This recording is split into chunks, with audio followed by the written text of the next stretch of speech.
رحم اللہ من قرأ الفاتحہ.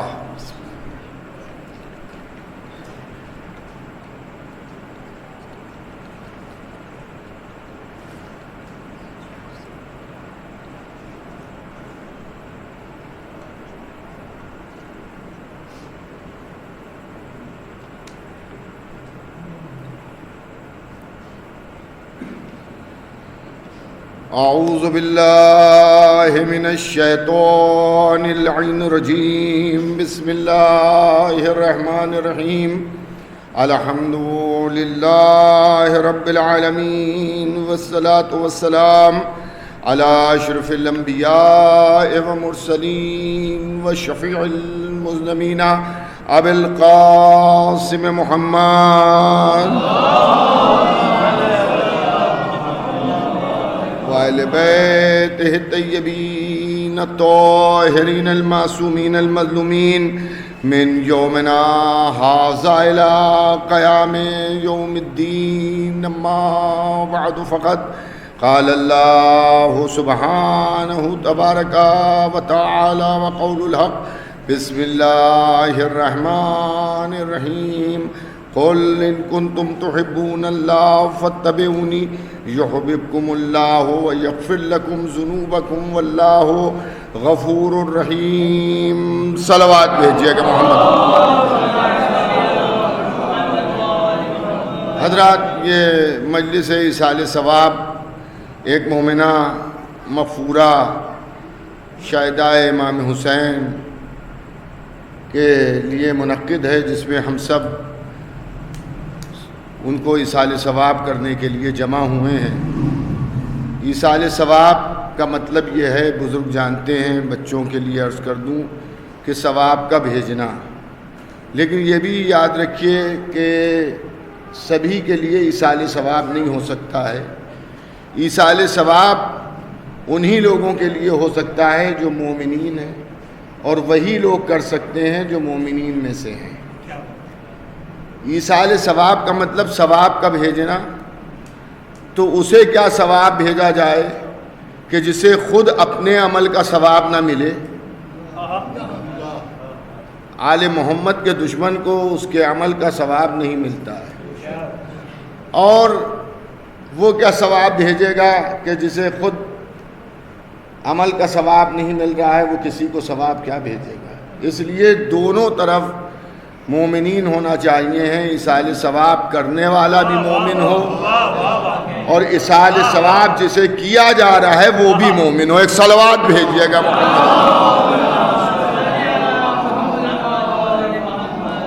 عزیزان گرامی، برادران ایمانی، اللہ کا شکر ہے کہ ہمارے ہاں ایصال ثواب کا سلسلہ جاری ہے، اور ہم اپنے مرحومین کو بشکل ایصال ثواب یاد رکھتے ہیں اور انہیں فراموش نہیں کرتے. اور ہمارے یہاں تاکید بھی اس چیز کی گئی ہے کہ تم اپنے مرحومین کو فراموش نہ کرو، بالخصوص والدین کو. ان کو مرنے کے بعد بھی بشکل ایصال ثواب یاد رکھو. جتنی بھی خدمت تم نے کی ہے اپنے والدین کی، لیکن اگر مرنے کے بعد انہیں ایصال ثواب نہیں کیا تو مرنے کے بعد بھی وہ ناراض ہو سکتے ہیں. تو اس لیے زندگی میں بھی ماں باپ کی خدمت کیجیے، اور مرنے کے بعد بشکل ایصال ثواب خدمت کیجیے. دیکھیے، ایصال ثواب کے بہت سے طریقے ہیں. جس کا بھی ثواب آپ کو مل سکتا ہے وہ سب ایصال ثواب کیا جا سکتا ہے. لیکن جب تک کہ مجلس ایصال ثواب نہ ہو، اس وقت تک سیری نہیں ہوتی، یعنی محسوس نہیں ہوتا کہ ایصال ثواب کیا گیا. ورنہ جن مرحومہ کے ایصال ثواب کی مجلس ہے، ان کی اولادوں نے، ان کے گھر والوں نے سال بھر میں نہ جانے کتنی مرتبہ سورہ الحمد ایصال کیا ہوگا، لوگوں کو کھانا کھلا کے ایصال ثواب کیا ہوگا، کہیں مسجد امام باڑے میں چندہ دے کے ایصال ثواب کیا ہوگا. لیکن ایصال ثواب کی مجلس جب تک کہ نہیں ہوتی ہے، اس وقت تک محسوس نہیں ہوتا ہے کہ ایصال ثواب ہوا. دیکھیے، میں جو سمجھا، میں معصوم نہیں ہوں، مجھ سے بھی غلطی کا امکان ہے. میں جو سمجھا وہ یہ سمجھا کہ جتنا ایصال ثواب ہم کرتے ہیں مجلس کے علاوہ، اس میں ہم عمل کرتے ہیں، اس کا ثواب بھیجتے ہیں. سورہ الحمد ہم نے پڑھا اور ایصال ثواب کیا. اب اس میں قرأت ہماری صحیح ہے غلط ہے یہ تو اللہ ہی بہتر جانتا ہے، وہ قبول کر رہا ہے یہ نہیں کر رہا ہے. جس مال کو ہم نے خیرات میں دیا ہے اس مال میں کسی کا حق تو موجود نہیں ہے، حلال ہے یا نہیں ہے، یا اگر حلال بھی ہے تو ہم نے دنیا کو دکھانے کے لیے تو نہیں کیا ہے یہ کام. بھئی یہ بھی تو امکان ہے کہ میرا پیسہ حلال ہے لیکن میں نے جب دیا تو اس انداز سے دیا کہ لوگ اس کے اوپر گواہ ہو جائیں. تو جو ہم ایصال ثواب کرتے ہیں اس میں جو ہے ریاکاری کا امکان ہے. مجلس ایصال ثواب، آدمی کہے گا مجلس ایصال ثواب بھی تو ہم ہی کرتے ہیں، ذاکر سے وعدہ ہم نے لیا، شاعر سے وعدہ ہم نے لیا، جگہ کا انتظام ہم نے کیا، اعلان اشتہار پوسٹر ہم نے چھاپا، تبرک ہم نے تقسیم کیا، تو یہ سب کام ہم کر رہے ہیں. ہاں بے شک مجلس ایصال ثواب بھی ہم ہی کر رہے ہیں، ہم ہی پڑھ رہے ہیں، ہم ہی سن رہے ہیں. لیکن عزیزان گرامی اس میں ایک فرق ہے، قرآن ہم پڑھتے ہیں مگر ہمارے ساتھ ایصال ثواب میں اہل بیت نہیں پڑھتے ہیں. زکوٰۃ ہم ایصال ثواب کے لیے دے رہے ہیں، اہل بیت اس میں شریک نہیں ہے. روزہ ہم ایصال ثواب کے لیے رکھ رہے ہیں مگر اس میں اہل بیت شریک نہیں ہے. لیکن جب مجلس ایصال ثواب ہوتی ہے تو جس طرح سے ہم شریک ہوتے ہیں مصائب حسین کے وقت اہل بیت بھی شریک ہو جاتے ہیں. تو ہمارے عمل میں ریاکاری کا امکان ہے، آل محمد کے عمل میں ریاکاری کا امکان نہیں ہے. ایک اور صلوات بھیج دیجئے محمد و آل محمد. اچھا، روایتوں میں کہ جب ایصال ثواب کیا جاتا ہے تو کرنے والا جو ایصال ثواب کر رہا ہے اس کا بھی نام بتایا جاتا ہے کہ بھئی یہ تحفہ تمہیں فلاں شخص نے بھیجا ہے، یہ تحفہ تمہیں فلاں شخص نے بھیجا ہے، یہ ایصال ثواب تمہیں فلاں شخص نے کیا ہے. یہاں تک ہے کہ ارواح مومنین اس کے لیے دعا گو ہوتی ہیں کہ پروردگار اسے دنیا میں صحت و سلامتی رکھے. اور یہاں تک کی روایت ہے کہ اگر مسلسل آپ کسی کے لیے 40 دن تک ایصال ثواب کرتے رہیں اور 41ویں دن آپ بھول جائیں تو وہ گھبراتی ہے اور اللہ سے دعا کرتی ہے کہ خیر تو ہے، اللہ اسے صحت و سلامتی تندرستی سے رکھے. توجہ کیجیے گا. اور وہ جو ہے وہ خوشحال ہو کہ آج مجھے اس نے ایصال ثواب مثلا نہیں کیا. یہ بھی روایات میں ہے کہ جب انسان مرے گا جو ایصال ثواب کرتا رہتا ہے تو وہ ارواح مومنین کے جن کے لیے وہ ایصال ثواب کر رہا ہے وہ اس کے استقبال کے لیے آئیں گی، اس کے ویلکم کرنے کے لیے آئیں گی. تو ایصال ثواب جو ہے اس کو ترک نہیں کرنا چاہیے. اور چھوٹا سا عمل، آپ کو کچھ نہیں، کوئی دوست یاد آ گیا، آپ چلے جا رہے تھے اور ایک بار یاد آیا رہے یہاں پہ وہ رہا کرتے تھے اور بڑے خوش اخلاق تھے، بڑی محبت سے ملتے تھے، تو کچھ نہیں کر سکتے ہیں تو آل محمد پہ ایک درود بھیجیے، دل میں نیت کیجیے اس کا ثواب فلاں صاحب کو مل جائے. توجہ کیجیے گا. تو ایک چھوٹا سا ایصال ثواب بھی آپ درود کے ذریعے بھی کر سکتے ہیں. اچھا، ایصال ثواب، اب آپ کے ساتھ چلتے ہوئے ہم کیا کریں، وہاں کوڑا پڑا تھا اور نالی دکھ رہی تھی اور صاحب ہم بھی باوضو نہیں تھے، ہم سے اس عالم میں قرآن کی آیت یا درود شریف کی تلاوت پڑھی نہیں جاتی، دل نہیں کہتا ہے. تو ایصال ثواب کا ایک ذریعہ اور ہے جس میں طہارت بھی شرط نہیں ہے. ہائے ہائے، توجہ ہے یا نہیں ہے؟ جس طرح سے تولا ایصال ثواب ہو سکتا ہے اسی طرح سے تبرہ بھی ایصال ثواب ہو سکتا ہے. ایک اور صلوات بھیج دیجئے محمد و آل محمد. ایک اس سے بہتر صلوات بھیج دیجئے محمد. اچھا، تو ایصال ثواب کے لیے بتایا جاتا ہے مردے کو یہ فلاں نے بھیجا ہے، ملائکہ کو اس کا علم ہوتا ہے، وہ بتاتے ہیں فلاں تمہارے عزیز نے، فلاں تمہارے دوست نے، فلاں تمہاری اولاد نے تمہارے لیے ایصال ثواب کیا ہے. تو اب جب مجلس امام حسین میں اہل بیت آتے ہیں تو ان کا ثواب بھی مردے کو پہنچایا جاتا ہے.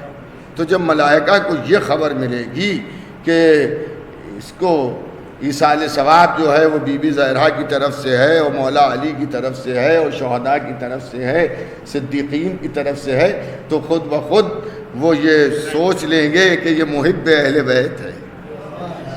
بھئی جس طرح سے بلا تشبیہ بلا مثال، ان سب چیزوں کی نہ کوئی مثال ہے نہ تشبیہ ہے، لیکن سمجھانے کے لیے میں آپ کی خدمت میں عرض کرنا چاہتا ہوں کہ اگر مثلاً آپ کے پاس یا ہمارے پاس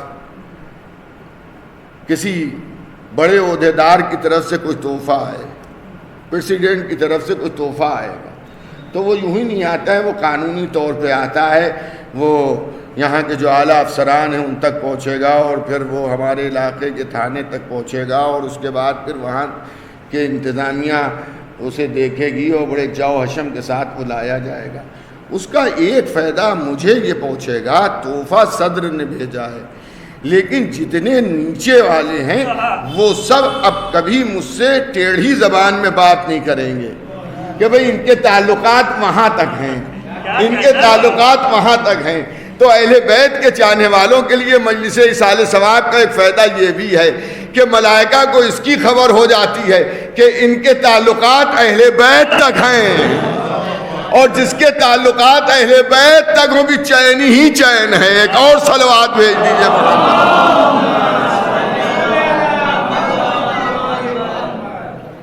تو اب اس میں مجلس ایصال ثواب جو ہے اس سے بہت زیادہ فائدہ ہوتا ہے، اور جیسے مجلس ایصال ثواب میں بہت سے فوائد ہیں۔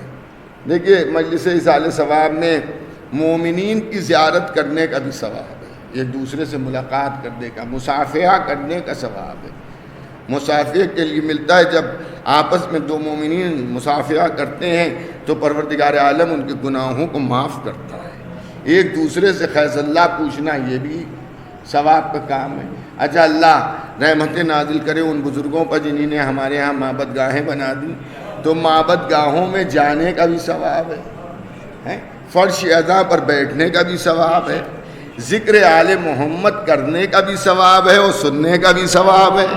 اور پھر درود، کتنی مرتبہ درود بھیجا جاتا ہے۔ جب مجلس شروع ہوتی ہے تو جب خطبہ پڑھا جاتا ہے اسی میں آپ ایک مرتبہ درود بھیج دیتے ہیں، جب ذاکر ممبر پہ آتا ہے تب اکثر مومنین درود بھیج دیتے ہیں۔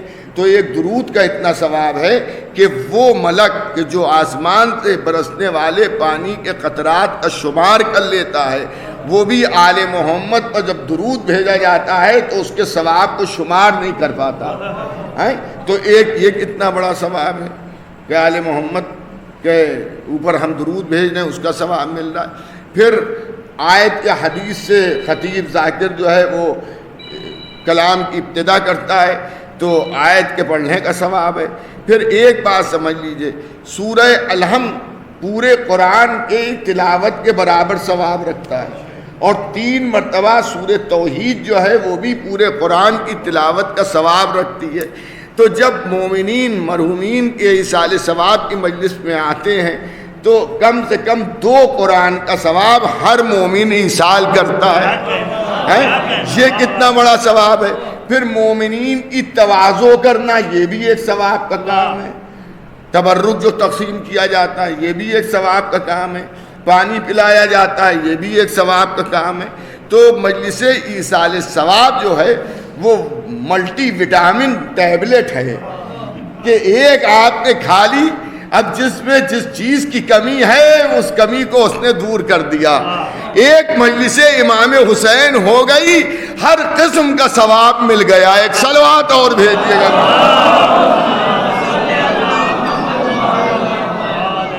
مولا علی کی ایک فضیلت کا بیان کرنا یا مولا علی کی ایک فضیلت کا سننا جو ہے وہ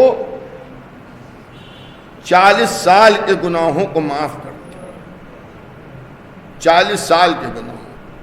اور جب پھر پیشخانی ہوتی ہے تو شورا اکرام تشریف لاتے ہیں اور وہ نذران عقیدت پیش کرتے ہیں۔ تو میں ایک بات عرض کروں کہ شاعر اہل بیت اس کی آپ عزت کیجئے، احترام کیجئے، اس لیے کہ ہم محتاج جنت ہیں، لیکن شعراء کے لیے، شعراء اکرام کے لیے حدیث میں ہے کہ امام فرما رہے ہیں ایک بیت پر اس کو جنت میں ایک گھر ملے گا، ایک بیت پر ایک بیت ملے گا وہاں۔ تو عزیزان گرامی وہاں تو ان کی پوری کالونیاں موجود ہوں گی، تو یہاں کے بہتر تعلقات وہاں فائدہ یہ پہنچائیں گے کہ کوئی دشواری ہوگی تو وہ مدد فرمائیں گے۔ توجہ ہے یا نہیں ہے؟ اور یہ بھی میں آپ کی خدمت میں ایک بات عرض کر دوں کہ آل محمد کو ہمارے ہر عمل کا علم ہے۔ کبھی جانا ہو تو آپ دریافت کیجئے گا۔ اب پتہ نہیں یہ واقعہ، پہلے تو آیت اللہ نجفی مریشی کی جو قبر ہے قم کے اندر حرم کے قریبی میں ہے، تو ان کی قبر جہاں پہ وہاں پر یہ واقعہ فریم کیا ہوا لگا ہوا تھا لیکن اب ہے لگا ہوا نہیں لگا ہوا ہے، بہرحال ان کی سوانح حیات میں اس واقعہ لکھا ہوگا اور لوگ اس واقعے کو جانتے ہیں کہ ایک دن انہوں نے ایک خواب دیکھا۔ دیکھیے آل محمد کا ذکر کرنے کے کتنے فائدے ہیں کہ خواب دیکھا بہت ہی مقدس عالم جن کے لیے ملتا ہے کہ نجف اشرف گئے پڑھنے کے لیے تو وہاں بڑی محنت کرتے تھے، مگر جتنی محنت کرتے تھے اتنا علم حاصل نہیں کر پاتے تھے، تو وہ انہوں نے کہا میں چھوڑ دوں گا پڑھائی۔ نجف سے کربلا آئے اور الوداع زیارت پڑھی اور مولا کی ذریعے سے لپٹے ہوئے تھے اور فرمانے لگے کہ یا ابا عبداللہ اتنی محنت کرنے کے بعد بھی پڑھ نہیں پا رہا ہوں اور صحیح نتیجہ نہیں آ رہا ہے تو میں جا رہا ہوں۔ تو انہیں محسوس ہوا کہ کسی نے سر پہ ہاتھ رکھا اور آواز انہیں محسوس ہوئی کہ مریشی جانے کی ضرورت نہیں ہے، اب جو یاد کرو گے وہ حفظ ہو جائے گا۔ اس کے بعد ان کا ذہن اتنا تیز ہو گیا کہ جو پڑھیں جو سبق یاد کریں وہ ان کو ہمیشہ ہمیشہ کے لیے ایک بار میں یاد ہو جائے۔ بڑے مقدس عالم دین تھے اور بڑے روحانی اور بڑے محب اہل بیت، انتقال ہو چکا ہے ان کا۔ انہوں نے ایک خواب دیکھا اور اس خواب میں انہوں نے دیکھا کہ بزم اہل بیت آراستہ ہے اور وہاں شعراء کرام تشریف فرما ہے اور اس میں حضور ختم مرتبت بھی تشریف فرما ہے، مولا علی بھی ہے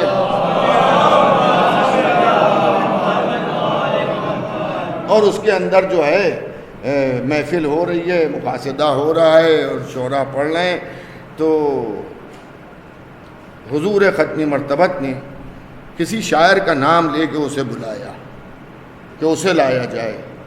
خیر وہ صاحب آئے اور انہیں کچھ کلام پڑھنا شروع کیا تو مولا علی نے کہا نہیں یہ کلام نہیں، یہ والا کلام پڑھو۔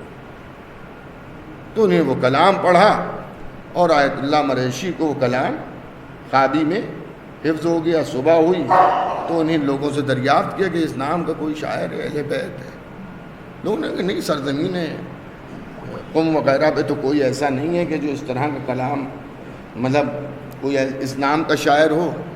مگر اب انہیں نے خواب دیکھا تو انہوں نے دریافت کیا دوسروں سے، قم کے باہر کسی دوسرے شہر میں عمومی طور پہ شعراء کے نام لوگوں کو معلوم ہوتے ہیں کہ بھئی ہاں فلاں آبادی میں فلاں شاعر ہے۔ لوگوں نے کہا نہیں اس نام کا کوئی شاعر نہیں۔ انہوں نے اور دریافت کیا، انہوں نے کہا ایک دیہات ہے اس میں ایک صاحب اس نام کے ہیں جو کبھی کبھی مجلسوں سے پہلے پیش خانی وغیرہ کرتے ہیں، توجہ کیجیے گا۔ تو انہوں نے کہا بھائی ان صاحب کو ذرا سا بلاؤ لاؤ۔ اب جو ان صاحب کو یہ خبر ملی کہ آیت اللہ مریشی نے طلب کیا ہے تو خوش ہو گئے۔ وہ بہرحال آئے اور آنے کے بعد ان کی قدم بوسی کی، انہوں نے ان کی بڑا عزت کی، اکرام کیا اور ان کو بٹھالا اور بٹھالنے کے بعد ان سے کہا کہ ایسا ہے کچھ مدح اہل بیت میں اشعار سنائیے۔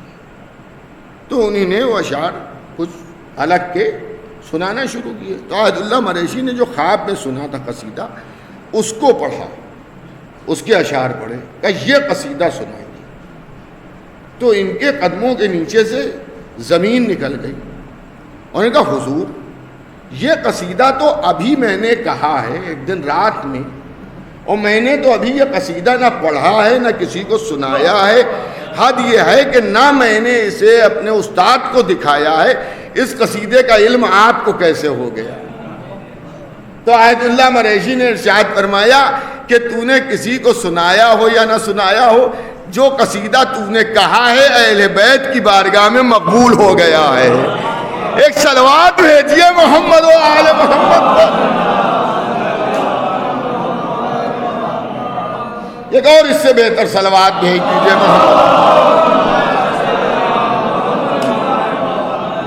کون سا شعر، کون سا مصرع، کون سا کلام، کس نیت سے آدمی کہہ رہا ہے، اس کا اخلاص۔ اسی لیے کہا گیا ہے کہ ایک مومن دوسرے مومن کی عزت کرے، یہ سوچ کر کہ اللہ کی بارگاہ میں اس کی نہ جانے کتنی عزت ہو، اسی لیے حکم دیا گیا ہے کہ مومنین کو مومنین کے قبرستان میں دفن کرو۔ کیوں؟ امکان دفن ہونے والے کی وجہ سے اور اہل قبور جو مبتلا عذاب ہوں ان کے اوپر رحمتوں کا نزول ہو جائے، اور یہ بھی امکان ہے کہ اگر وہ دفن ہونے والا گنہگار ہے لیکن دوسرے مومنین وہاں جو ہیں دفن وہ نیکوکار ہیں، تو ان کی رحمت کا نزول اس کے قبر پر بھی جو ہونا شروع ہو جائے گا، کیونکہ بہت سے واقعات ایسے ہیں کہ جس میں کبھی دفن ہونے والے کی وجہ سے دوسری قبروں پر رحمت نازل ہوئی، کبھی دفن ہونے والا گناہگار تھا پڑوس میں نیکوکار تھا، اس کی وجہ سے اہل قبر کو جو ہے وہ سکون ملا، راحت ملی۔ تو مومنین کو مومنین کی عزت بھی کرنا چاہیے ہے اور ان کا اکرام بھی کرنا چاہیے۔ ایک اور صلوات بھیجیے گا۔ تو عزیزان گرامی، آل محمد ہماری نیتوں سے واقف ہیں، اور کبھی بھی کسی چھوٹے عمل کو یہ سوچ کے نہ چھوڑ دیجئے کہ صاحب یہ کیا ہے۔ میں نے تقریر کی، 5 آدمی مثلاً بیٹھے تھے، اور میں نے کہا یہ بھی کیا مجلس، خدا نہ کرے کبھی میرے ذہن میں ایسا ہے مجلس ایک پڑھنے والا ہو ایک سننے والا ہو، وہ ثواب اتنا ہی ملتا ہے، سننے والے کو بھی پڑھنے والے کو بھی۔ اور صاحب یہاں مجلس جو ہے بڑی کامیاب ہو گئی، اور ہزاروں کا مجمع تھا، اور صاحب پورا مجمع جو تھا وہ جھوم رہا تھا۔ ظاہر ہے یہ بھی اچھی بات ہے، ذکر آل محمد ہو رہا ہے، لوگ خوش ہو رہے ہیں، اس کا بھی اجر و ثواب ہے، لیکن اس میں کبھی یہ نہ سوچئے کہ یہ چھوٹا عمل ہے یہ بڑا عمل ہے۔ ایک زائر کا واقعہ ہے کہ جو قبر امام حسین کی روز زیارت کے لیے جاتا تھا، اور اتنی پابندی سے قبر امام حسین السلام کی زیارت کرتا تھا کہ لوگوں میں مشہور ہو چکا تھا کہ آندھی آئے، طوفان آئے، جاڑا ہو، گرمی ہو، برسات ہو، صاحب کوئی آئے نہ آئے یہ ضرور آتا ہے۔ ایک دن کچھ جلدی میں تھا تو وہ اندر حرم کے اندر تک نہیں جا پایا، اس نے باہر گیٹی سے امام حسین السلام کی زیارت پڑھی اور بوسہ دیا، گیٹ کو چلا گیا۔ مرد مومن میں سے، مومنین میں سے ایک مرد مومن جو ہے، اس نے یہ ایک دن اس سے کہا کہ بھائی تم روز کے زائر ہو اور بڑے اخلاص اور محبت سے تم زیارت کرتے ہو، ہم یہ چاہتے ہیں کہ ایک اپنی زیارت کا، ایک دن کی زیارت کا ثواب مجھے دے دو، جو نذرانہ ہوگا میں تمہاری خدمت کروں گا، وہ زیارت مجھے بھیج دو۔ اس نے کہا نہیں میں کچھ زیارت نہیں میں دے سکتا۔ وہ پیچھے لگ گیا اور اس نے ضد بہت کی، تو اسے یاد آیا، کیونکہ اس دن کی ایک زیارت اسے یاد تھی، ہمیشہ اندر جا کے زیارت کرتا تھا، اس دن کی زیارت اسے یاد تھی کہ باہر سے ہم نے زیارت کی تھی۔ تو اس نے کہا دیکھو میری زیارتوں میں ایک دن میں نے بہاری سے مولا کو سلام کر لیا تھا، میں اس کا ثواب تمہیں دے دوں گا۔ اس نے سوچا کچھ دینے پہ تیار نہیں، چلو اسی کو لے دو۔ اس نے کہا ٹھیک ہے بھائی اسی کا ثواب مجھے دے دو۔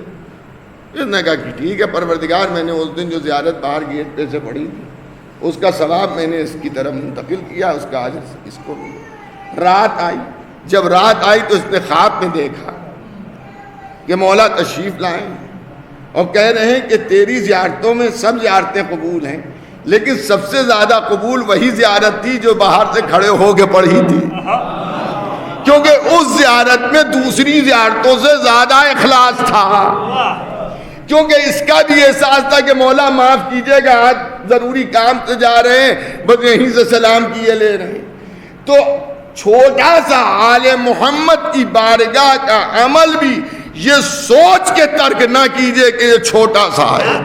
ایک صلوات اور بھیجئے محمد و آل محمد۔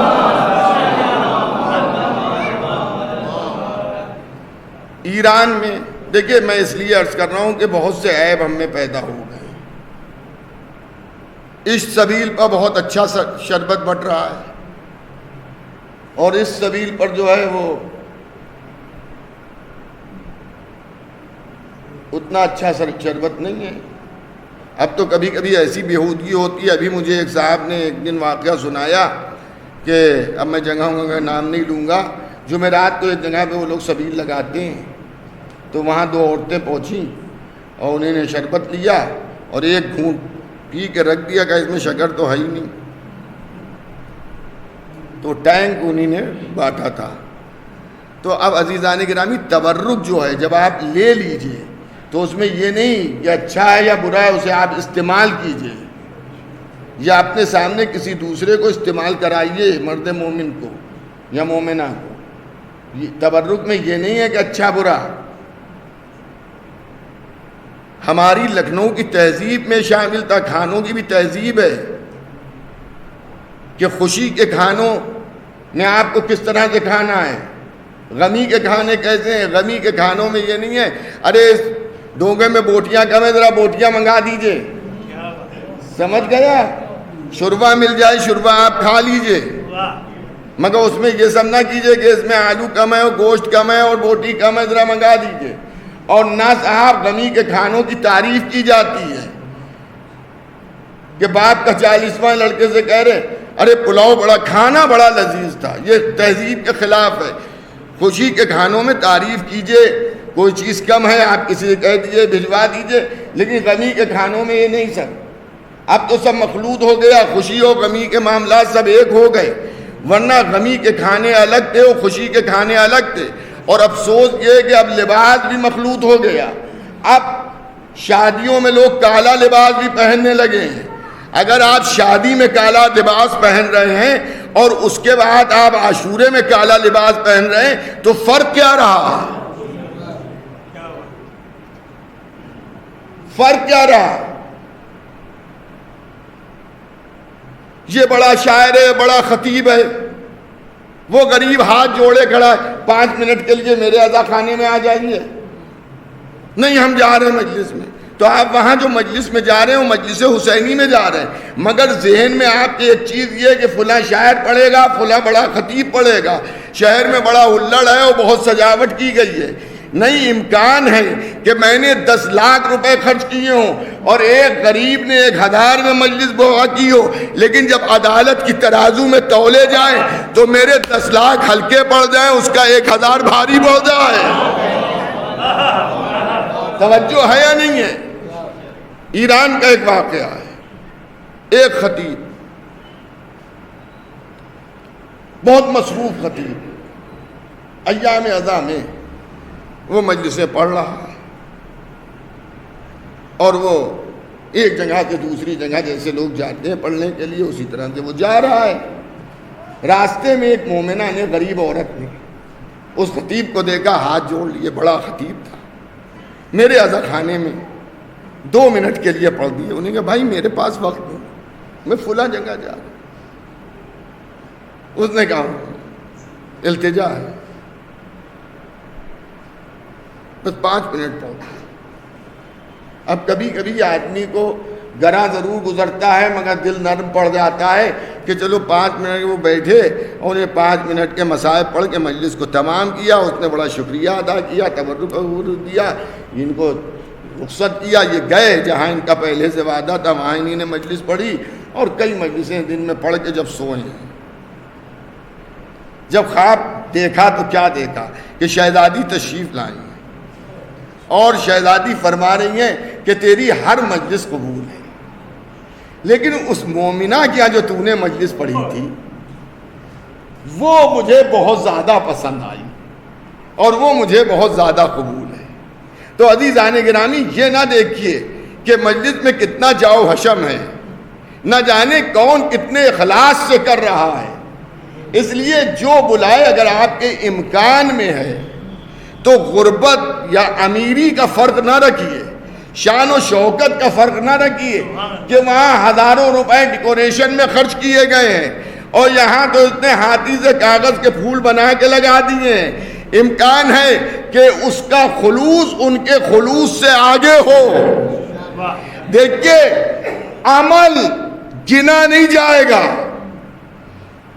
عمل تولا جائے گا، گنتی نہیں ہوگی عمل کی. کہ کتنا عمل کیا، گنتی کیوں نہیں ہوگی؟ جو بیچارے کم سنی میں مر جاتے ہیں ان کے اعمال تو گنتی کے حساب سے کم ہوتے ہیں۔ 14 سال میں بالغ مثلاً ہوا اور 20 سال میں مر گیا، 6 سال اسے عبادتوں کے ملے۔ ایک صاحب 90 سال کی عمر میں مرے، تو اگر گنڈے دار بھی نمازیں انہی نے پڑھی ہوں گی تو اس سے زیادہ تعداد میں ہوں گی۔ چھوڑ کے روزے بھی رکھے ہوں گے تب بھی تعداد میں اس سے زیادہ ہوں گے۔ اس لیے اللہ نے عدالت کی ترازو رکھی کہ وہ جو 6 سال عبادت کر کے مرا ہے، واجبات ادا کر کے، وہ گھبرائے نہیں کہ ہمیں تو نے موقع ہی نہیں دیا۔ نہیں، اگر تو نے میرے لیے کیا ہے تو امکان ہے جسے 100 سال کی عمر ملی ہو اس کے آگے تو نکل جا۔ اسی لیے رسول اسلام نے حضرت علی کے جہاد نہیں گنے۔ توجہ ہے یا نہیں ہے کہ کتنوں کو قتل کیا راہ اسلام میں، بلکہ ارشاد فرمایا روز خندق علی کے ہاتھ کی چلی ہوئی تلوار کا وزن ثقلین کی عبادتوں سے زیادہ گرا ہے۔ ایک اور صلوات بھیج دیجئے محمد و آل محمد۔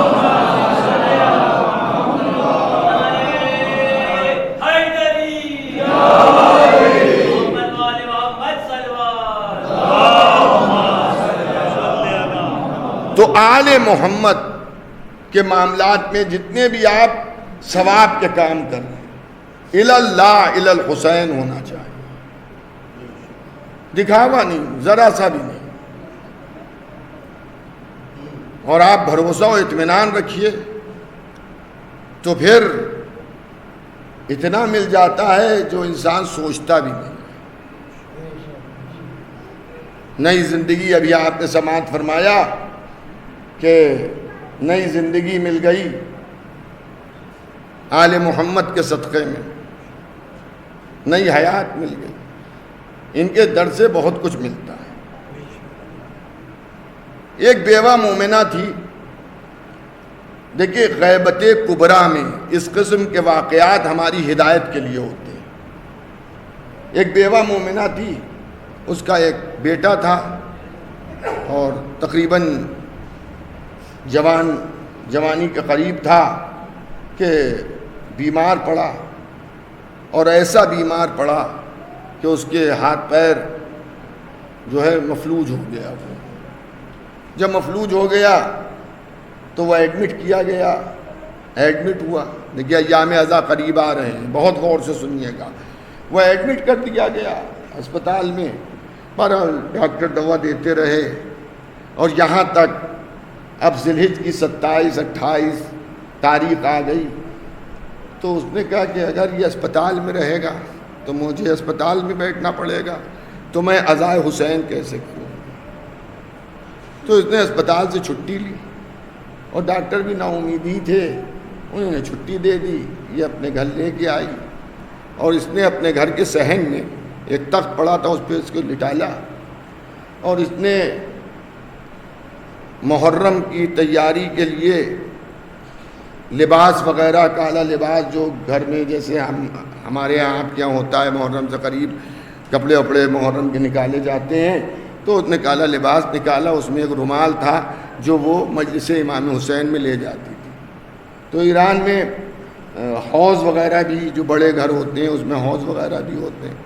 یہ حوض پر بیٹھ کر اپنے رومال کو دھو رہی تھی، اور دھوتے دھوتے رو رہی تھی، اور امام حسین السلام سے گفتگو کر رہی تھی کہ مولا اتنے دن سے میرا بیٹا بیمار ہے، اسے شفا نہیں ملی، اور آپ کی عزاداری کے زمانہ قریب ہے، اور اب محرم سر پہ ہے، 1-2 دن کے بعد محرم شروع ہو جائے گا، مولا یا تو میرے بیٹے کو شفا دے دیجئے یا میرے بیٹے کو موت دے دیجئے۔ دیکھیے ایک ماں موت کی دعا اولاد کے لیے مانگے، بہت سخت کام ہے، اس لیے کہ مجھے آپ کی عزاداری کرنا ہے، ورنہ میں تو اسی میں لگی رہوں گی۔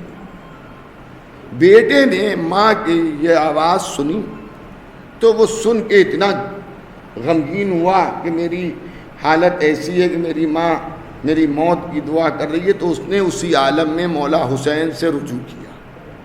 اور کہا مولا حسین اگر آپ نے مجھے شفا دے دی تو میں ایام ازاں کے 10 دن آپ کی عزاداری کروں گا، مطلب بپا کروں گا، عزاداری تو ہر شیعہ کرتا ہے، مجلسیں کروں گا اور اس میں لوگوں کو کھانا کھلاؤں گا۔ یہ اس نے دعا کی۔ ماں کو کسی کام سے جانا تھا، ماں نے اسے اٹھایا اور اٹھا کے سرداب میں جا کر لٹا دیا اور کہا ابھی میں آ رہی ہوں۔ سرداب میں لٹانے کے بعد وہ نکلی اور نکل کے اپنے کام سے گئی۔ یہاں یہ ہوا کہ سرداب میں یہ لیٹا تھا، اسے محسوس ہوا کہ کوئی سرداب میں اتر رہا ہے، پیر کی آہٹ محسوس ہوئی اور پھر اسے کچھ روشنی محسوس ہوئی، تو یہ چلنے پھرنے سے تو معذور تھا، یہ حیران ہو گیا اور تھوڑا سا اسے ڈر سا محسوس ہوا کہ کون ہے جو آ رہا ہے۔ اتنی دیر میں ایک نورانی چہرہ والا شخص اس کے سامنے ظاہر ہوا، تو یہ گھبرا کے کہتا ہے آپ کون؟ تو آنے والے نے کہا جسے تو بلا رہا تھا میں وہ ہوں، توجہ کیجیے گا۔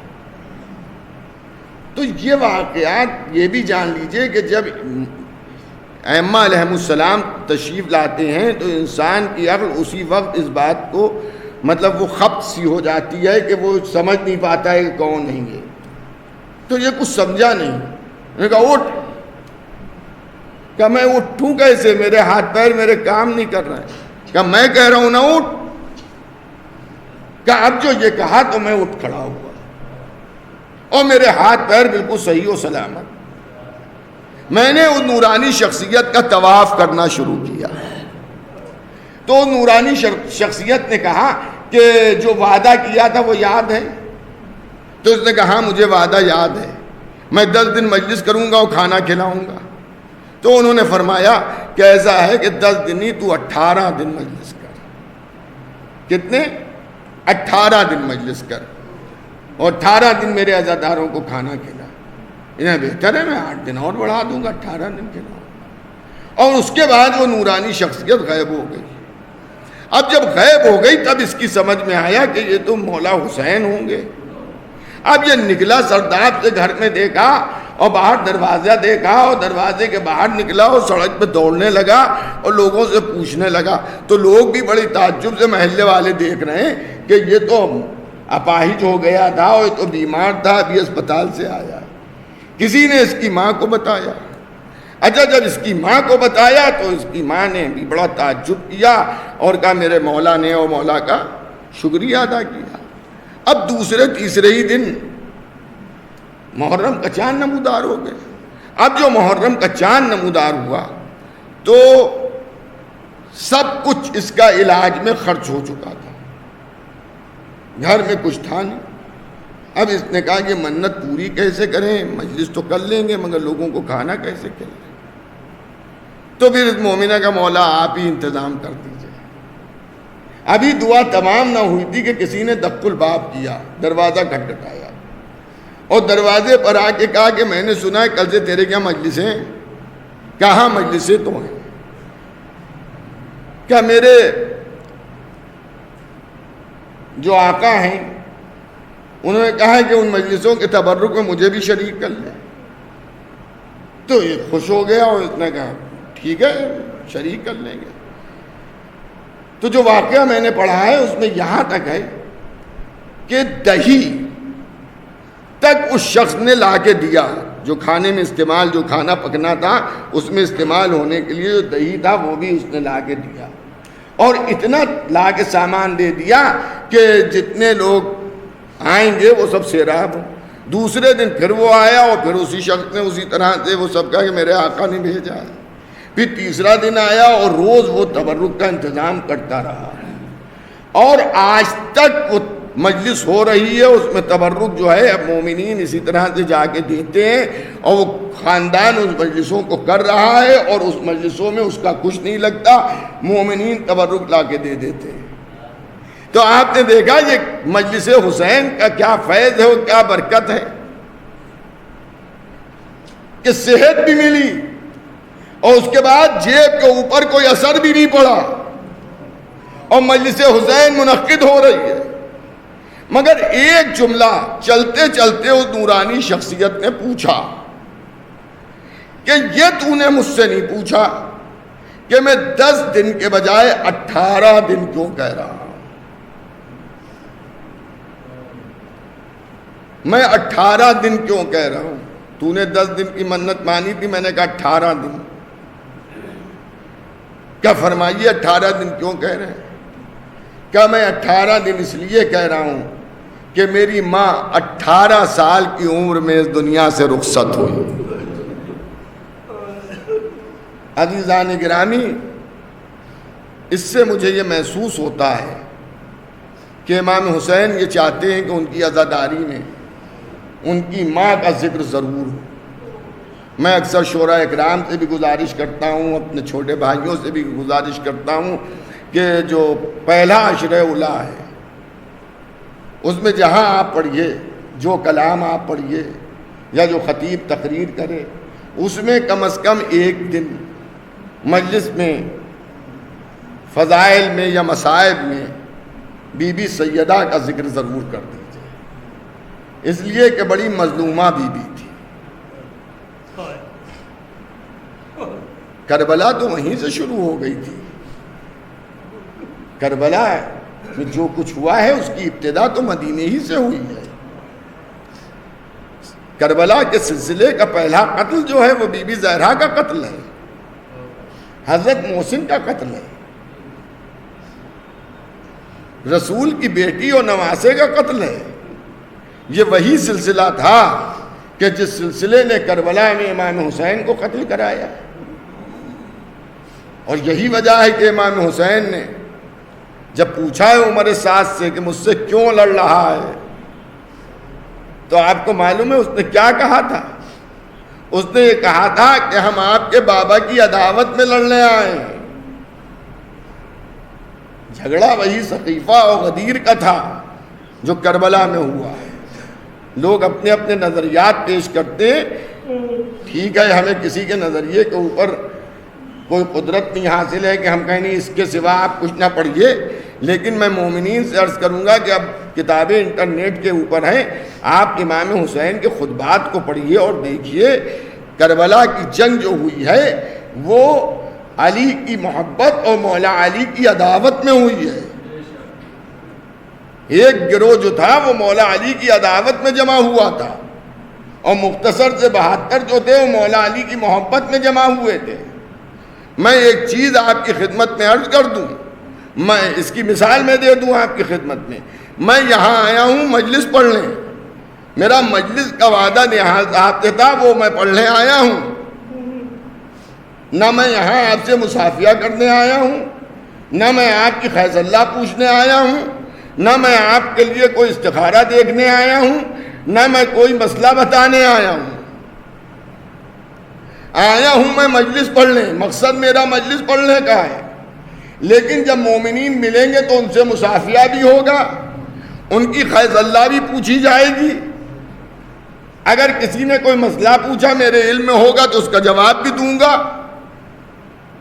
اگر کسی نے مولانا ایک استخارہ دیکھ دیے تو میں استخارہ بھی دیکھ دوں گا، لیکن میں استخارہ دیکھنے نہیں آیا ہوں، نہ میں آپ سے ملاقات کرنے آیا ہوں، نہ میں آپ سے مصافحہ کرنے آیا ہوں، میں آیا ہوں یہاں مجلس پڑھنے۔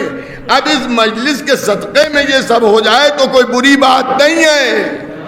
ارے آپ سمجھے نہیں سمجھے، کربلا میں حسین جو گئے تھے وہ علی کی محبت میں گئے تھے۔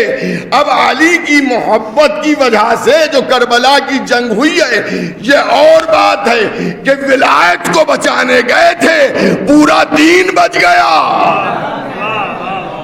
نمازیں، روزے، حج و زکوٰۃ، پوری شریعت بچ گئی، لیکن حسین کا مقصد تھا ولایت علی کو بچانا، اور امام حسین نے ولایت علی کو بچایا۔ دودھ کا دودھ، پانی کا پانی کر دیا، اور ولایت اہل بیت روز روشن کی طرح عطیہ ہو گئی۔ تو عزیزان گرامی، رسول کی اکلوتی بیٹی، ایک مومنہ کے سال ثواب کی مجلس ہے، تو میں چاہتا ہوں رسول کی بیٹی کا ذکر کر کے مجلس کو تمام کر دوں۔ عزیزان گرامی، دیکھیے میرے والد سرکار فخر العلماء علی جناب مولانا مرزا محمد عالم صاحب علی اللہ مقامہ سے یہاں جتنے بزرگ ہیں وہ تو پوری طرح سے واقف ہیں، بچوں نے بھی شاید ان کا نام سنا ہو، اور وزیر گنج میں انہی نے بڑی کثرت سے مجالس پڑھی ہیں۔ آج بہت سے ایسے مومنین ہیں کہ جو مجھے بلاتے ہیں، مجھ سے مجلس پڑھواتے ہیں، وہ میرے والد کی محبت میں پڑھواتے ہیں کہ عالم صاحب کے فرزند ہیں، ان سے مجلس پڑھوا لو۔ میری عزت کرتے ہیں میرے والد کی محبت میں کہ بھئی میرا نکاح پڑھایا تھا عالم صاحب نے، اور میرے کیا کہ مذہبی معاملات میں وہ آگے آگے رہتے تھے، اور انہیں یہ کیا وہ کیا ہیں، انہیں نے ہمیں یہ مسئلہ بتایا، یہ میرے چہرے پہ داڑھی انہیں کے کہنے سے میں نے رکھی، مثلاً تبلیغ دین انہیں نے کی، اور میرے اوپر دین کا اثر میں دیندار ہوں، تو ان کی وجہ سے ہیں یہ خدمات لوگ یاد رکھتے ہیں۔ جبکہ میرے والد نے ان مومنین کو کلمہ نہیں پڑھایا ہے، وہ مسلمان پیدائشی مسلمان تھے، ان میں جو کمیاں تھیں انہیں دور کرایا اور انہیں عمل کیا، تو آج تک تقریباً 37-38 سال ہو گئے ان کے انتقال کو، لیکن آج بھی لوگ جو ہیں ان کی وجہ سے میری عزت کرتے ہیں۔ تو میں اس بحث میں نہیں پڑھتا کہ بی بی زہرا 4 بیٹیوں میں سے ایک بیٹی تھی یا اکلوتی بیٹی تھی، لیکن اس سے تو کسی کو انکار نہیں ہے کہ فاطمہ زہرا سلام اللہ علیہا رسول کی بیٹی تھی، اور رسول کی بیٹی تھی تو پھر امت مسلمہ کو رسول کی بیٹی کا احترام کرنا چاہیے۔ بھئی آج تک مولوی کا احترام آپ کرتے ہیں نہیں کرتے ہیں؟ میں نے تو اپنی مثال دی، ہر مولوی کا آپ احترام کرتے، شعراء کا احترام کیا جاتا ہے، ان کی اولادوں کا احترام ہوتا ہے، یہ فلاں صاحب کے فرزند ہیں، جو لوگ بھی خدمت دین کر رہے ہیں ان کا احترام ہوتا ہے، ان کی اولاد کا احترام ہوتا ہے۔ تو جس نے کلمہ پڑھایا ہمیں، جس نے اسلام ہمیں سکھایا اور بتایا، تو اس کی اولاد کے ساتھ ہمارا سلوک کیا ہونا چاہیے۔ اگر 2 آدمی لڑ رہے ہو، میں پہنچ گیا، میں نے کہا بھائی ختم کرو یہ، میں نے کہا مولانا بات ختم تو نہ ہوتی، لیکن آپ نے کہہ دیا ہم معاملے کو ٹالے دیتے ہیں۔ اس طرح کے واقعات دنیا میں آتے ہیں۔ مولانا یہ میں نے کسی کو یہ چیز دی نہیں ہے، لیکن آپ کی بات کو میں ٹالوں گا نہیں، فلاں نے مانگی میں نے انگوٹھی نہیں دی، نمک نے مانگی میں نے انگوٹھی نہیں دی، لیکن آپ رکھ لیجئے۔ یہ سب ہوتا ہے نہیں ہوتا ہے؟ اگر علاقہ فدق نعوذ باللہ نعوذ باللہ شہزادی کا حق نہیں بھی تھا، تو اگر انہی نے مطالبہ فدق کیا تو اس میں امت کو یہ کہہ کے دے دینا چاہیے تھا کہ رسول کی بیٹی مانگ رہی ہے۔ لیکن کیا ہوا آپ تاریخ میں پڑھیے۔ دیکھیے میں اپنی تقریر کے لیے یہ بات کہتا ہوں کہ میری تقریر کو سن کے اسی پہ یقین نہ کیجیے، آپ اسے تاریخ میں تلاش کیجیے، ڈھونڈیے، پڑھیے اسے۔ اگر تاریخ میں نہ ملے تو آپ مجھ پہ اعتراض کیجئے اور آپ مجھ سے کہیے کہ یہ جو آپ نے پڑھا تھا یہ تاریخ میں نہیں ہے، یہ تاریخ میں نہیں ہے۔ عزیزان گرامی، پھر جلتا ہوا دروازہ اس بی بی پہ ایسا گرایا گیا کہ 6 امام صادق آل محمد فرماتے ہیں کہ میری جدہ مظلومہ در و دیوار کے بیچ اس طرح سے پس گئی کہ جیسے چکی کے 2 پارٹوں میں گندم پس دیا جائے۔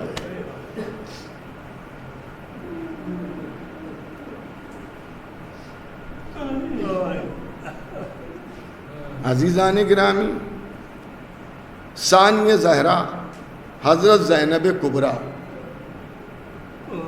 مولا حسین کی بہن بی بی زہرا کی بیٹی، مولا علی کی بیٹی، عالم اسلام سے کئی رشتے ہیں جناب زینب کے. ایک تو رسول کی نواسی، دوسرے خلیفۃ المسلمین حضرت علی ابن ابی طالب علیہ السلام کی بیٹی. لیکن کربلا میں ان کے ساتھ جو کیا گیا، کیا یہ زیب دیتا ہے؟ کیا یہ زیب دیتا ہے؟ اگر کرنے والے یہودی ہوتے، مسلمان یہودی ہوتے، مجوسی ہوتے، عیسائی ہوتے، تو یہ کہا جاتا کہ ان سے توقع یہی تھی. لیکن جنہی نے امام حسین کو قتل کیا وہ سب کے سب مسلمان اپنے کو کہہ رہے تھے. اس میں حافظین قرآن بھی آپ کو مل جائیں گے،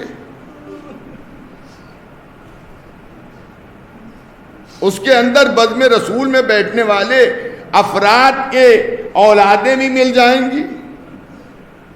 لیکن انہی نے امام حسین کو قتل کر دیا، امام حسین کو قتل کر دیا. چلیے امام حسین سے خطرہ تھا مسئلہ بیعت کے اوپر، تو زینب بنت علی کی خطا کیا تھی؟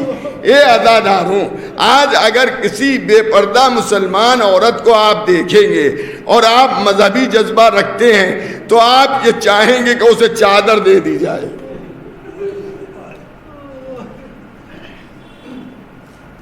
کسی مسلمان عورت کو آپ نے دیکھا بے پردہ جا رہی تھی، آپ نے کہا بہن پردہ کر لو، اس نے کہا چادر تم دے دو ہم پردہ کر لیں گے. تو آپ کہیں سے بھی چادر لا کے آپ اسے دے دیں گے کہ وہ پردہ کر لے. لیکن کربلا میں مسلمانوں نے کیا کیا؟ نواسی رسول کے سر سے چادر کھینچی گئی، اور جب کھینچی گئی چادر تو انہی نے اپنے چہرہ کا حجاب اپنے بالوں سے کیا. صاحب مقاتل لکھتے ہیں کہ جلتے ہوئے خیموں سے جناب زینب اس طرح کے باہر برآمد ہوئی ہیں کہ پنجوں کے بھل کھڑی تھیں، چہرے پر بال پڑے ہوئے تھے، منہ پہ تماچے مار مار کے آواز دے رہی تھی عباس عباس. تمہیں بہنوں کے پردے کا بڑا خیال تھا. لاشے عباس تڑپ رہا تھا. عزیزان گرامی، یہی وجہ ہے کہ جب جناب زینب مدینے پہنچی ہیں اور اپنے نانا کے مزار پر گئی ہیں تو نانا کے مزار پر جا کے پہلی شکایت یہی کی، اے نانا، ارے پردہ تو آپ کے گھر سے ایجاد ہوا، اے نانا مجھے بازاروں میں درباروں میں بے مخنہ و چادر. پھرایا گیا، گھمایا گیا. آپ کے زمانے کے امام کو سب سے زیادہ افسوس کس بات کا ہے؟ فرماتے ہیں کہ جب کربلا کا اس واقعے کو میں یاد کر لیتا ہوں تو خون کے آنسو روتا ہوں. تو کسی نے مناجات کی توسل کیا اور پوچھا مولا کس موقع پر آپ کو کون سا واقعہ یاد آتا ہے جو آپ روتے ہیں؟ خون کے آنسو کب روتے ہیں؟ جب امام حسین کی شہادت یاد آتی ہے؟ کہا نہیں. پھر ایک ایک شہید کا نام لینا شروع کیا. کیا عباس کی شہادت یاد آتی ہے؟ کیا حضرت علی اکبر کی شہادت یاد آتی ہے؟ امام کہتے ہیں کہ نہیں، اگر یہ سب بچ بھی جاتے اور وہ واقعہ ہو جاتا تب بھی میں خون کے آنسو روتا. تو ایک مرتبہ فرزند زہرا آپ ہی بتا دیجئے کہ جب مجھے یہ خیال آتا ہے کہ میرے گھر کی عورتیں بے مخنہ و چادر درباروں میں اور بازاروں میں گھمائی گئیں. جب شام یزید کے دربار میں قافلہ داخل ہو رہا تھا تو جناب زینب نے فرمایا، بس عزاداروں مجلس ختم ہو گئی. جناب زینب نے فرمایا حضرت امام زین العابدین السلام سے اپنے بھتیجے سے جو اسیر کھڑے تھے کہ سجاد ان لوگوں سے کہو کہ لوگوں کا ہجوم بہت ہے، اب ہماری چادریں ہمیں واپس کر دیں تاکہ ہم دربار میں چادر اوڑھ کے داخل ہوں.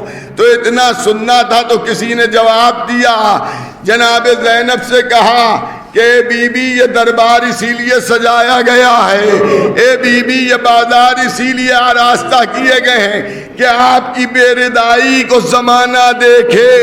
علی کی بیٹی کو جلال آ گیا اور ارشاد فرمایا سیدانیوں تم آمین کہنا، میں بد دعا کرتی ہوں۔ ارے ابھی زینب بد دعا کرتی نواسی رسول، ایک قیامت آ جاتی کہ ایک مرتبہ ہتھکڑیوں کے ہلنے کی آواز آئی، مڑ کے دیکھا تو امام سجاد کہہ رہے بھوبی اماں ٹھہریے، تو امام سجاد سے کہا سجاد مجھے روکنا نہیں، کہا میں روکنے نہیں آیا ہوں، ذرا بابا کے سر کو دیکھ لیجئے۔ اب جو سر حسین پر نظر پڑی تو کیا دیکھا، حسین رو رہے ہیں۔ اے بہن زینب ارے گلے سر دربار میں داخل ہو جاؤ، لیجئے علی کی بیٹی کھڑے قد زمین پر گر گئی۔ امام سجاد نے کہا بھوبی اماں چلیے، کہا ٹھہرو میں اپنے بابا علی کو بلا لوں۔ یا علی کہہ گئے زینب کھڑی ہو گئی، ارے دربار میں زینب ہے، کھلے سر ہے۔ الا لعنت اللہ علی القوم الظالمین، سیعلم الذین ظلموا ای منقلب ینقلبون، انا للہ و انا الیہ راجعون۔ پروردگارہ اس مجلس کے فضائل اور مصائب کو قبول فرما، اس مجلس کے فضائل اور مصائب کا ثواب مرحومہ عشرت صاحبہ کی قبر میں ان کی روح کو پہنچے۔ پروردگارہ مرحومہ کے گناہ کبیرہ گناہ صغیرہ کو معاف کر دے، انہیں جوار معصومین میں جگہ عنایت فرما۔ پروردگارہ ہم سب کے بھی گناہ کبیرہ گناہ صغیرہ کو معاف کر دے۔ پروردگارہ ہم میں سے جو لوگ مقروض ہیں ان کے قرضوں کی ادائیگی کا بندوبست کر دے، جو لوگ بے روزگار ہیں انہیں حلال و طیب روزی عنایت فرما، جو لوگ بیمار ہیں انہیں صحت کاملہ عنایت فرما۔ پروردگارہ جنت البقیع و جنت المالا پہ جلد سے جلد روضے تعمیر ہو جائیں۔ پروردگارہ جب اس دنیا سے ہم لوگ اٹھائے جائیں تو ہم سب کے دلوں میں ولایت محمد و آل محمد ہو۔ پروردگارہ ہم سب کے چھوٹے بڑے گناہوں کو معاف کر دے۔ پروردگارہ اس وقت موت آئے جب تو تیرا رسول اور آل رسول ہم سے راضی ہو جائے اور تیری مخلوقات کے حقوق ہم ادا کر چکے ہوں۔ پروردگارہ تجھے محمد و آل محمد کا واسطہ ہمارے زمانے کے امام کے ظہور میں تعجیل فرما۔ ہزا گزارش ہے ایک مرتبہ سورہ الحمد و 3 مرتبہ سورہ توحید کی تلاوت فرما کر مرحومہ مقبورہ عشرت جہاں صاحبہ بنت باقر جعفری صاحب کی روح کو پہنچے۔ کربلا کے بن میں ہے یا واز زہرا دھوپ میں، کربلا کے بن میں ہے یا واز زہرا دھوپ میں، ساری دنیا سائے میں ہے، میرا بچہ دھوپ میں، کربلا کے بن میں ہے یا واز زہرا دھوپ میں، جس کو پالا تھا بڑے نازوں سے وہ میرا حسین، جس کو پالا تھا بڑے نازوں سے وہ میرا حسین، سب کے لاشیں لا رہا ہے وہ اکیلا دھوپ میں، کربلا کے بن میں ہے یا واز زہرا دھوپ میں، اپنے حصے کا بھی پانی جس نے دشمن کو دیا،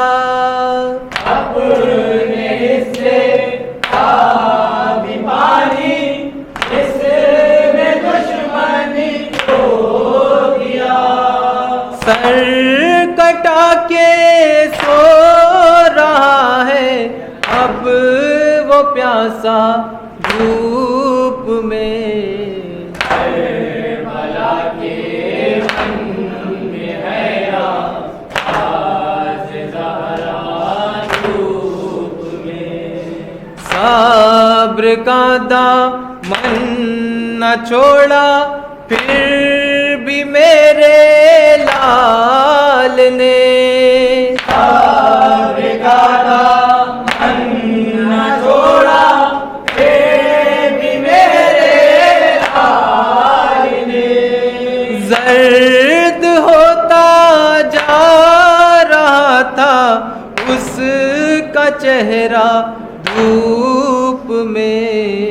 کربلا کے من میں ہے آواز زہرا دھوپ میں.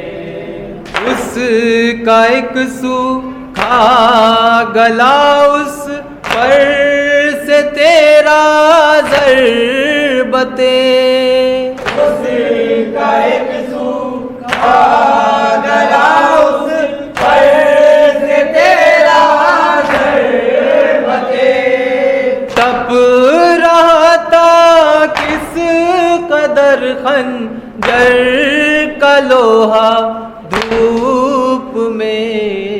کربلا کے من میں ہے آواز زہرا دھوپ میں. سرد چہرہ سرخ آنکھیں ہوٹ پپڑائے ہوئے. سرد چہرہ سرخ آنکھیں ہوٹ پپڑائے ہوئے. اور اس پر شمر کے خنجر کا چلنا دھوپ میں.